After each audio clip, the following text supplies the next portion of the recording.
Jadi pelajaran yang dapat kita ambil bahwa kita harus senantiasa menerapkan sikap rendah hati ke dalam diri kita terhadap sesama manusia seperti yang telah dicontohkan oleh Rasulullah SAW, sehingga Rasul juga dapat membawa peradaban yang asalnya peradaban kelam menjadi peradaban penuh kejayaan.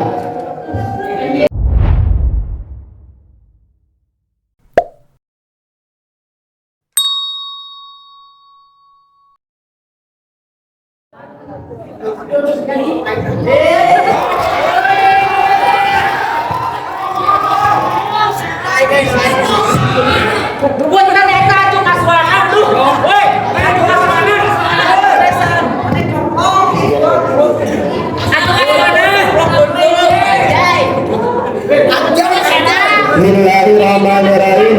Assalamualaikum warahmatullahi wabarakatuh. Alhamdulillah wassalatu wassalamu ala rasulillah sayyidina Muhammad ibn Abdillah wa ala alihi wa sahbihi wa mawala amma ba'du.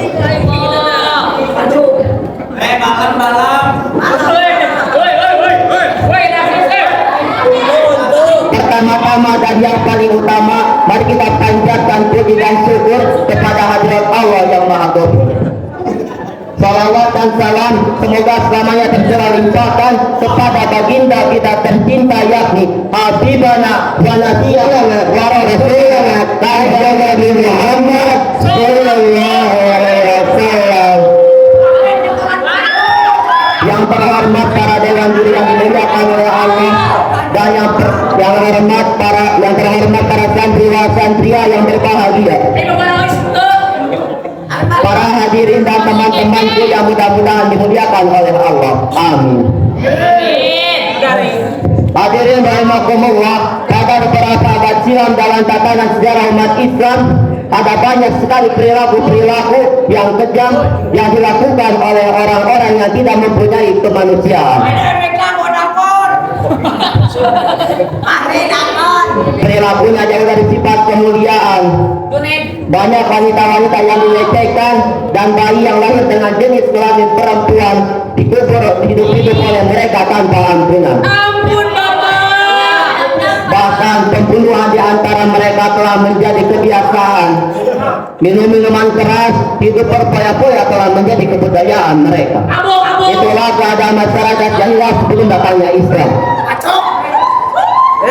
Kemudian pada beberapa abad silam dalam tatanan sejarah umat Islam, tepatnya pada tanggal 12 Rabiul Awal di hari Senin, lukisan indah catatan sejarah mencatat tentang kelahiran orang yang akan membawa cahaya di tengah kegelapan, seorang manusia yang istimewa, manusia yang spesial yang akan mengemban kewajiban penting dari Allah yang Maha Rahman. Orang yang akan mengubah peradaban kelam menjadi peradaban penuh kebanggaan, dialah baginda Nabi Muhammad sallallahu alaihi wasallam.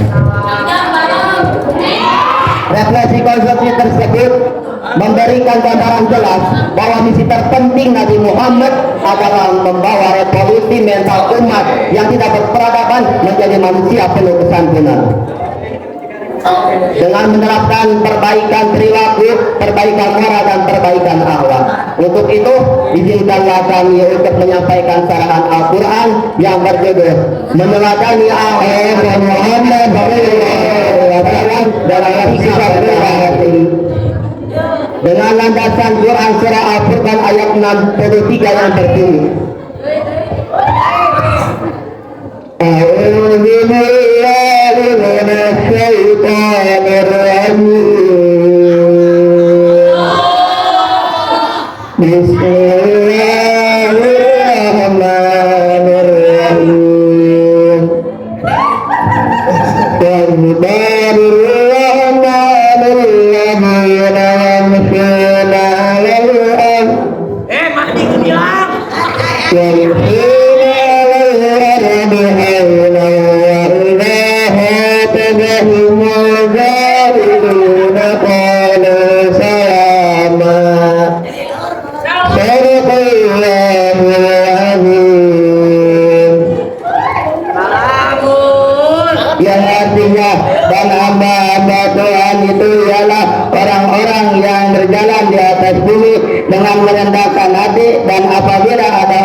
Quran surah Al-Furqan ayat 63.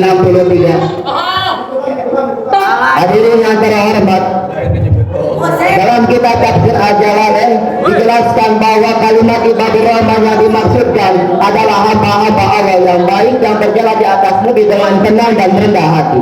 Kemudian apabila ada orang-orang yang jahil ingin menyapa mereka dengan mengajak berbicara dengan hal-hal yang tidak disukai, maka hamba-hamba yang baik itu mengucapkan kata-kata yang mengandung keselamatan.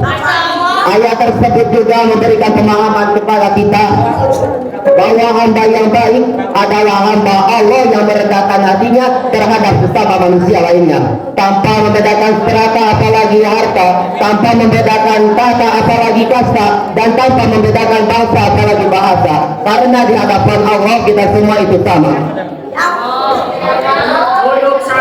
Para hadirin rahimakumullah, inilah salah satu kunci sukses dakwah Nabi dalam revolusi mental masyarakat jahiliyah dengan kepribadian rendah hati yang dimiliki oleh Nabi, maka memberikan dampak positif secara psikologis maupun secara sosiologis. Hadirin rahimakumullah, Ahmad Naji dalam kitabnya yang berjudul Akhlak Rasulullah SAW menjelaskan bahwa seseorang tidak akan meninggalkan sikap rendah hati kecuali keangkuhan hatinya meningkat, dan seseorang tidak akan merasa sombong kecuali sombongannya menguat, dan seseorang tidak akan merasa angkuh kecuali akalnya sudah tidak sehat. Jadi pelajaran yang dapat kita ambil bahwa kita harus senantiasa menerapkan sikap rendah hati ke dalam diri kita terhadap sesama manusia seperti yang telah dicontohkan oleh Rasulullah SAW, sehingga Rasul juga dapat membawa peradaban yang asalnya peradaban kelam menjadi peradaban penuh kejayaan.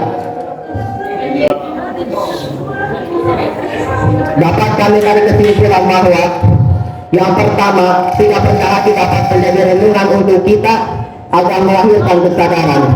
Dan juga kita juga harus menerapkan kepribadian Rasulullah SAW yang mulia ke dalam kehidupan sehari-hari kita. Dan yang ketiga, selalu bersikap rendah hati dan menebarkan kebaikan tanpa memandang perbedaan. Inilah yang dapat kami sampaikan. Mohon maaf atas segala kekurangan. Terima kasih atas segala perhatian. Kami akhiri dengan ucapan wassalamualaikum